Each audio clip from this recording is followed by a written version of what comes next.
கொஞ்சம் கூட பிரேக்கே எடுக்காம ஒர்க்னு பார்த்ததுனால தலைக்கு ஸ்ட்ரெஸ் ஏறி பாடி பெயின் வந்தது மிச்சமா இருந்துச்சு. ரிலாக்ஸேஷனுக்கு என்ன பண்ணலாம், மசாஜஸ் ஏதாவது போலாம்னு நினைச்சா எனக்கு மசாஜஸ் பண்றது சுத்தமா பிடிக்காது. சரி என்ன பண்ணலாம்னு யோசிக்கும் போது என் மைண்டுக்கு டக்குனு ஞாபகம் வந்தது நம்ம சுப்ரீம் ஹெல்த் கிளினிக். இது எங்க இருக்குன்னு பாத்தீங்கன்னா நம்ம மதுரை அண்ணா நகர் சினிப்ரியா தியேட்டருக்கு ஆப்போசிட் ரோட்ல தான் இருக்கு. இந்த ஹெல்த் கிளினிக்கோட ஸ்பெஷாலிட்டி டேப்லெட் இன்ஜெக்ஷன் எல்லாம் தேவையே இல்ல. ரிஃப்ளெக்ஸாலஜி அண்ட் நேச்சுரல் தெரபிஸ் மூலமாவே நிறைய டிசீஸை கியூர் பண்ணிட்டு வராங்க.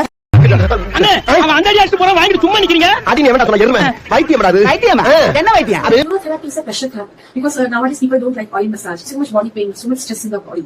So what we do, urotherapy, we ask the patient to lie down and we balance our weight on the chair and we see to it that patient ku endha weight padamal ella organs ku eppadi naanga blood supply improve பண்ணிடலாம். So it helps in improving the blood circulation, improving the digestion and improving the hormones imbalance. So it is a beautiful alternative to the oil massage. யூரோதெரபியோட first சிட்டிங்லயே எனக்கு செம்ம changes தெரிஞ்சு செம்ம ரிலாக்ஸா feel பண்ணேன். இந்த தெரபி நீங்க எடுக்க போறீங்க supreme health clinic once visit பண்ணி பாருங்க.